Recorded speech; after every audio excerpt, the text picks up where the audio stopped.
Санкции против России продолжают будоражить и раскалывать Европу. Среди особо недовольных итальянский бизнес. Ответный запрет на ввоз в нашу страну отдельных видов сельхозпродукции из Европы введен всего 2 месяца назад.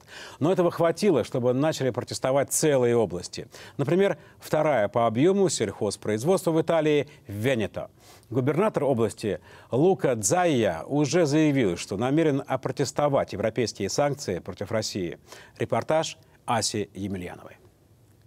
Кризис еще как пахнет. Персики вдоль венецианских дорог – символ разложения двусторонних отношений. Редкие теперь в этих краях фуры с российскими номерами итальянцы пробуют грузить хоть чем-нибудь. Дальнобойщик Валера везет в Смоленск подарочные наборы. Чаек, виски, бутылка вина там, ну, раз. То есть это единственное, что можно ввезти теперь в Россию? Ну, наверное, да. А фрукты нет? Насчет фруктов нет. Тишина. Фрукты лежат вдоль забора. С сыром наоборот. Чем старше, тем запах благороднее. Венецианскому Грана Падано нужно стареть на полках минимум 10 месяцев. Сколько теперь пролежит тот, что должны были упаковать и отправить в Россию, непонятно. Его будут проверять, простукивать, чистить специальными машинами, пока не найдут новый рынок. А ведь столько сил ушло на то, чтобы убедить россиян, что Падано – это нежнее, чем пармезан. До 2005-го, кроме пармезана, мы ничего и не пробовали. Здесь, в этом зале, вы видите 80 тысяч сырных форм. Ровно столько каждый год уходило в Россию. То есть все, что мы здесь видим, останется здесь. Примерно такое количество. Тотальная депрессия везде. Это пустая парковка транспортной компании. Фрута зеро. Дзеро – это 0. И без перевода понятно. Это самый крупный в Италии оптовый рынок. Восточные ворота, Падуя. Октябрь, начало сезона винограда. Движение везде, кроме павильона, что работал на Россию. Ни одна машина за эти 2,5 месяца мы не грузили. А ведь есть продукты, которые шли только на российский рынок. Слива Анджелина, яблоки Гренни. Очень похожи на нашу семеринку. Только россиянам нравится их кислый вкус. Качество. Эти отборные, элит. Это сорт Гренни. Мы их посадили и вырастили для вас, россияне. Их едите только вы. Ели. Ну да, ели. 20 рабочих придется уволить, талоны на питание отменить. На земле этой осенью останется 30% яблок.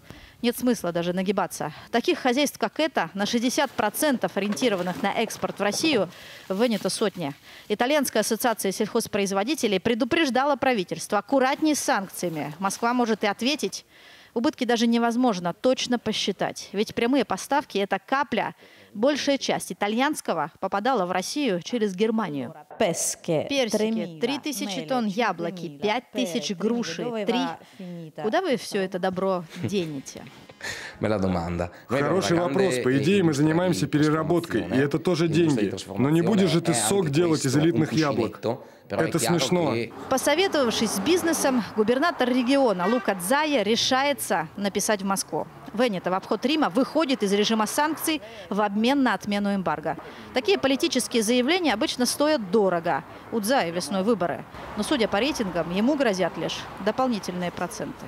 А вы уверены, что это возможно? Прямой мост Россия-Венето. Не слушая, что скажет Рим, Меркель, Обама. Это не провокация и не шутка. Венето – это известные всему миру бренды. Вино, амароне, сыр, мебель. Мы по-прежнему хотим поставлять это в Россию. Мы не хотим терять такой рынок.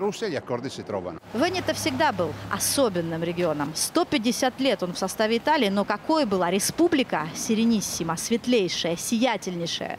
Здесь отлично помнят. Свой сенат, свой совет дожей. 1000 лет назад это богатейшая, забитая золотом и товарами зона. И сегодня она кормит полстраны.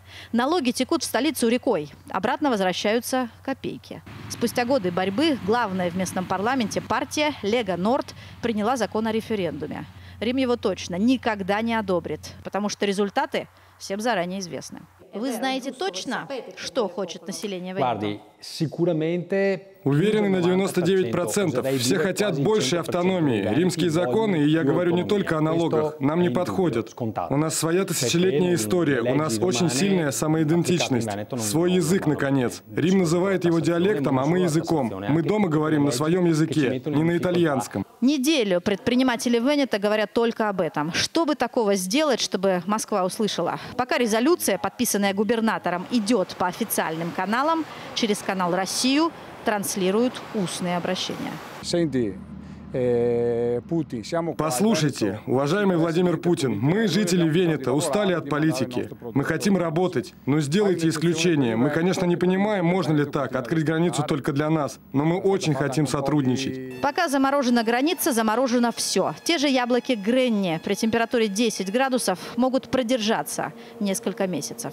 Эти рефрижераторы теперь откроют только когда придут хорошие новости. Асия Емельянова, Иван Малышев. Вести недели. Венето.